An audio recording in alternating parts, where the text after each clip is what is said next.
Welcome to Tech Blueprint, a window that lets you know the latest technology news in the world. Some time ago, Huawei phones suddenly displayed the Kirin chip model, which attracted widespread attention in the industry. It's a small move, but its significance is significant, as it signifies a complete breakthrough for the Kirin chip industry. Critically, Huawei has established a strong presence in the domestic chip industry chain, freeing itself from external manufacturing constraints. Recently, the US company Qualcomm finally lost its composure and suddenly accused Huawei of disrespecting the global division of labor. In response, some foreign media commented that the situation was a reversal of events. According to reports from various digital media outlets, Qualcomm has publicly stated that the Huawei Mate 70 series uses only domestically produced components, with no components from other countries or regions. This is an act of disrespect for the global division of labor. I'm sure everyone who hears such remarks will find them hilarious. A global leader in mobile phone SoC chips can still say such things. Doesn't it really know why, or who, caused this situation? The US government has launched multiple rounds of stringent sanctions against Huawei. Have they truly forgotten how its shipping license was revoked? Of course not. Qualcomm is well aware that the US first restricted Qualcomm, Intel, and other US companies from shipping high-end chips like 5G to Huawei, and then restricted TSMC and Samsung from manufacturing Kirin chips for Huawei, precisely to leave Huawei without a chip. The US blockade of Huawei's high-end chips directly caused significant losses to Qualcomm.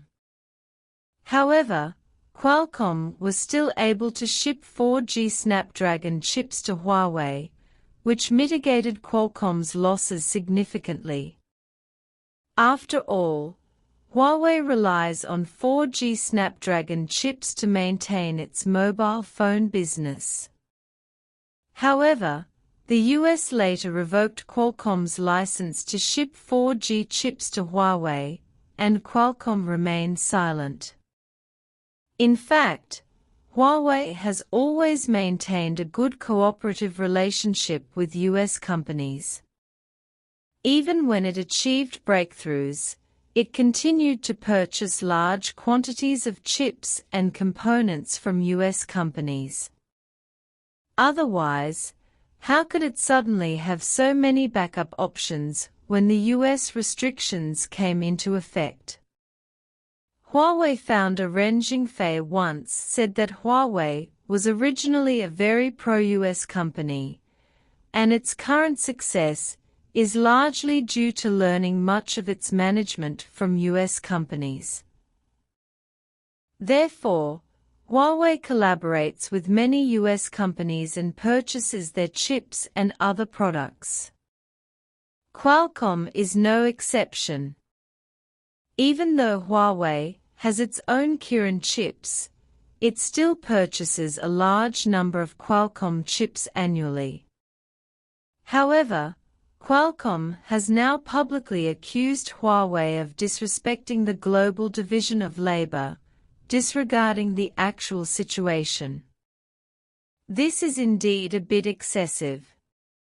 In fact, Huawei's previous emphasis on the global division of labor prevented it from developing a chip manufacturing business. Like Qualcomm and Apple, Huawei primarily focuses on chip design and also outsources chip manufacturing to TSMC.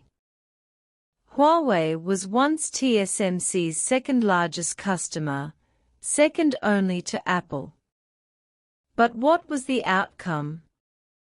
After the US chip ban, TSMC had no choice but to comply and cease chip manufacturing for Huawei, plunging Huawei into a difficult situation. It was during this period that Huawei finally realized that it couldn't rely too much on the global division of labor, and that it had to address its chip manufacturing issues.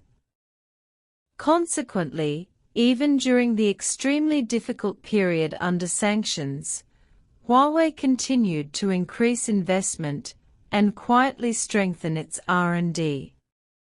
Finally, over 3 years later, Huawei finally achieved its goal of returning to producing its own Kirin chips. At the time, model numbers couldn't be labeled, and the company kept quiet about chips. It took over a year to fully establish the domestic chip industry chain and resolve production capacity issues. Even so, Huawei likely still purchased Qualcomm chips, but the US government even revoked Qualcomm's 4G chip license. Qualcomm is likely the most concerned about the return of Huawei's Kirin chips. Qualcomm is heavily dependent on the mainland market, and its Snapdragon chips are primarily sold there.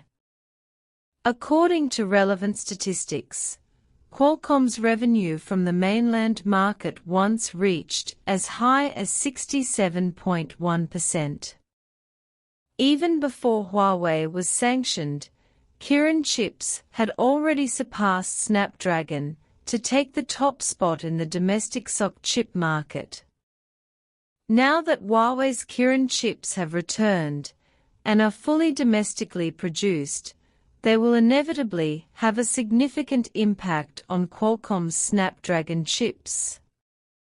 Not only will Huawei no longer need Qualcomm chips, but they will also spur domestic manufacturers to follow suit with R&D, as Xiaomi has already done.